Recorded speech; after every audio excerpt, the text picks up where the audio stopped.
T20 ప్రపంచ cup 2026లో ఆస్ట్రేలియాకు ఊహించని shock తగిలింది. లంక వేదికగా జరిగిన ఇక్కడ మెగా టోర్నీలో మాజీ ఛాంపియన్ ఆస్ట్రేలియా గ్రూప్ దశలోనే ఇంటికి వెళ్ళిపోవాల్సొచ్చింది. అదేంటి అనుకుంటున్నారా?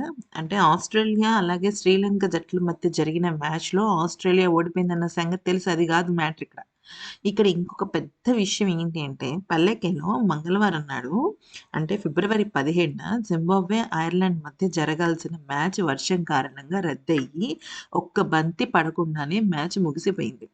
అంటే దీంతో ఇరు జట్లకి చెరొక పాయింట్ లభించింది. జింబాబ్వే మొత్తం 5 పాయింట్లతో గ్రూప్ బి నుంచి సూపర్ 8కు అర్హత సాధించింది. ఫలితంగా ఆస్ట్రేలియా ఆశలు గల్లంతయ్యాయి. ఈ టోర్నీలో ఆస్ట్రేలియా ప్రదర్శన అత్యంత దరిద్రంగా ఉంది. తొలి మ్యాచ్‌లో ఐర్లాండ్‌ను ఓడించినప్పటికీ, ఆ తర్వాత జరిగిన మ్యాచ్‌ల్లో జింబాబ్వే, శ్రీలంక చేతుల్లో ఘోరమైన పరాజయాలను మూటకట్టుకుంది. ముఖ్యంగా జింబాబ్వే చేతిలో 23 పరుగుల తేడాతో ఓడిపోవడం ఆసీస్ కొంపముంచింది. ఆ తర్వాత శ్రీలంకపై జరిగిన చావోరేవో పోరులో 8 వికెట్ల తేడాతో ఓటమి పాలైంది.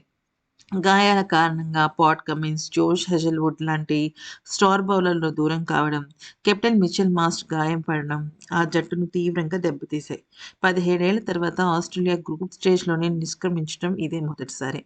మరోవైపు జింబాబ్వే ఈ టోర్నీలో అద్భుతాలు చేస్తోంది. పటిష్టమైన ఆస్ట్రేలియాను ఓడించి సంచలనం సృష్టిస్తోంది.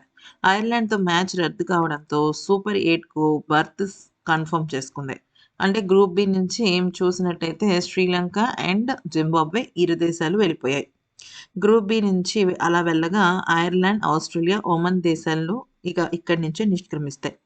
ఇక గ్రూప్ ఏ విషయానికొస్తే పాకిస్తాన్ పరిస్థితి కూడా కొద్దిగా ఆందోళనకరంగానే ఉంది. బుధవారం కొలంబో వేదికగా నమీబియాతో పాక్ తలపనుంది. ఈ మ్యాచ్‌లో పాక్ గెలిస్తే లేదా వర్షం కారణంగా మ్యాచ్ రద్దయినా 5 పాయింట్లతో చేరుకుంటుంది. ఒకవేళ నమీబియా చేతిలో పాక్ ఓడిపోతే మాత్రం మెరుగైన రన్ రేట్ ఉన్న కారణంగా అమెరికా వెళ్ళిపోతుందనమాట.